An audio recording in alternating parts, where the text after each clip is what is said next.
It's a really big game. I mean, last year was a little different. I forget who we played on our senior day, but I can't quite let my emotions get in the way of everything. I see my parents down there. I know that'll be a little emotional for me, but just suiting up for the last time in Ohio Stadium. I just hope that people know that I gave everything I had, offense, special teams, as a leader.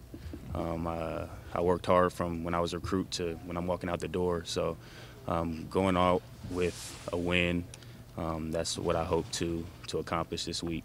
At Maryland on Saturday after the overtime, you were pretty emotional on the field. Mm-hmm. I think more than I think I've ever seen you on the field. Mm-hmm. What was that about? I mean, I saw you hugging every coach that you could. Yeah. It looked like you were close to breaking down. Yeah.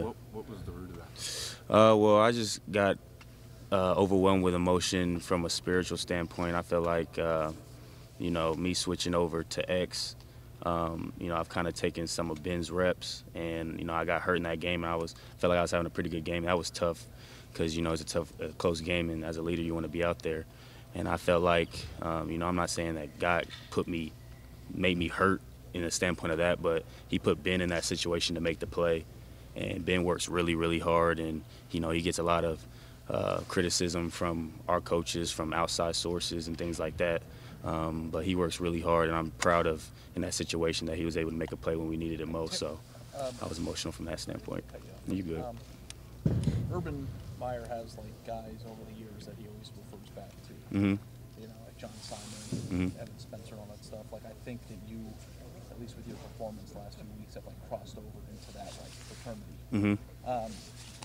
How has he treated you? Do you feel like you've done that? And what is it that you bring to the table that makes you in that category? Well, coming to Ohio State, I never really set out to be, in Coach Meyer's good graces, quote unquote, to be thought of in that upper echelon of great players. But it's humbling because he's coached some of the greatest players that ever played college football. So that's humbling in that aspect. But I've always just wanted to be the guy who did the right thing, worked hard, and brought somebody along with me as a leader, as a person, just that guy you could depend on and off the field that was going to make your program better.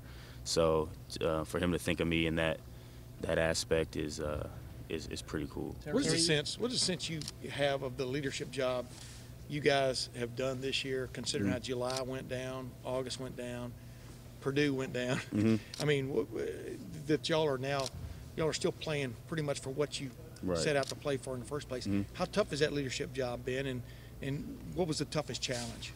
Well, the toughest challenge was probably at the beginning of the season, losing Coach Meyer, and we have Coach Day, who did a great job, but not having Coach Meyer during camp is tough because he really sets the pace and the tempo of how things are supposed to be, how the season's going to go, how we're supposed to practice and things like that. And so that was really tough. And then just the ups and downs of the season. I mean, we took a loss in West Lafayette.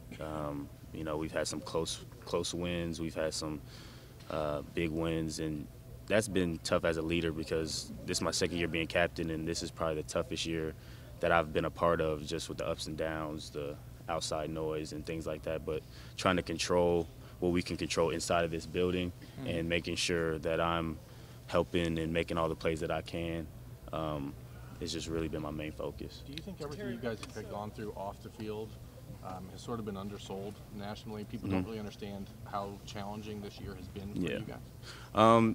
I mean, when you're at Ohio State, everybody expects you to blow everybody out. And we haven't played well, but we've won. And at the end of the day, I feel like that's what really matters. You want to be playing your best football going down the stretch in this part of the season. And so, we've really tried to attack the things that we've not done well and try to make them strengths. So that's really what's been our focus lately. Hey, Terry, I think there's this thing that fans say and think sometimes when you guys aren't doing well that there should be more kids from Ohio on this team because they understand, But it seems like you embody everything that playing like an Ohioan is like. Yeah. Do you feel that way? How did you learn it? And do you feel like just kind of the way that you approach things that you don't have to be from Ohio to understand that? I definitely feel that way. When you come to Ohio State, there's a standard of excellence and toughness. I've always prided myself on being a tough guy, just from how I was raised, work really, really hard. strong in my faith and just, you know, put my head down and work, and then the results will take care of itself. I can't really speak for how Ohio football, I mean, I played a couple Ohio teams in high school. They were pretty tough. But coming to Ohio State, you kind of learn quickly what the expectations are, for the rivalry. And the expectation here is to win every game and then to win the last game of the season. So, you know, I learned that pretty quickly. So I feel like I ingratiated myself. It was a pretty smooth transition for me. Terry, you got hurt against. It looked like you hit your head. Yeah. Was concussion-like thing? Is that what the issue was? No, I just got a little banged up. You know, our doctors do a good job of not putting us in situations where things could be worse. So, you know, they felt like I could play, but they didn't want to put me in that situation to possibly make, you know, how I was feeling worse. But I'm good to go this week. When did you know that you would be okay for this game? I knew at the end of the game. You know, I was feeling pretty normal. Wouldn't have any symptoms of a concussion or things like that. And then when I woke up the next day, I had a good night of sleep, came in, had a good lift in practice. So I felt like myself. Terry, I know you gave some thought at the end of last season about whether you should come back or whether you should go to the NFL. When you think back on that now, are you really glad that you made this decision to stay here for one more year? Yeah. I mean, to a certain degree, I was probably a little silly. But just everything that I could accomplish this year, I've accomplished so far. And that's really, really what you look for coming back for another year. You know, I've been around some great leaders. I've got to, you know, witness Dwayne and how great he can be.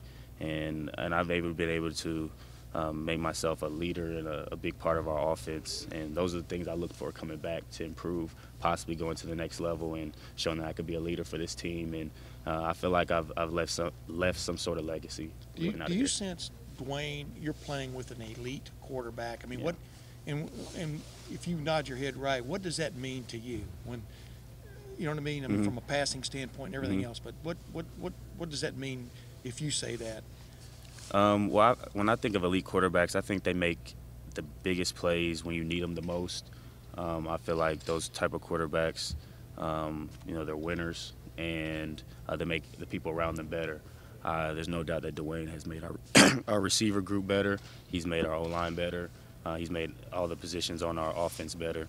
And, you know, defenses really have to prepare what he brings to the table. You guys had 3 or 4 just clutch drives last week because you had to in the second half. You took one of those, it would be remarkable.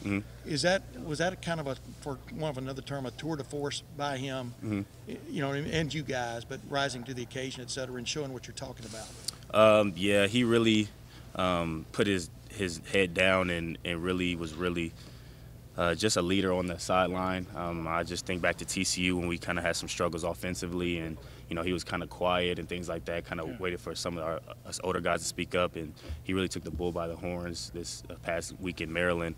You know, he told me on the touchdown to me he was coming no matter what the coverage was, and there was never any panic. There was never any angst in his voice or in the look in his eye, and just to see that development as a leader.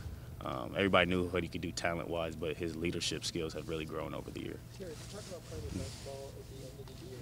Why do you believe that you guys will be able to play the best game? I just feel like this game is different.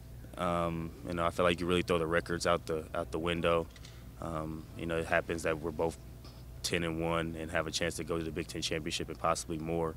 So, you know, we prepare all year for this game and all the way back in winter. So this is just not a week-long process that we're preparing for the team up north.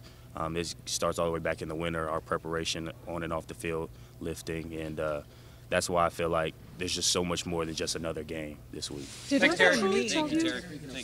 Did Urban truly tell you that he was going to name a kid after you? Yeah, he told me after he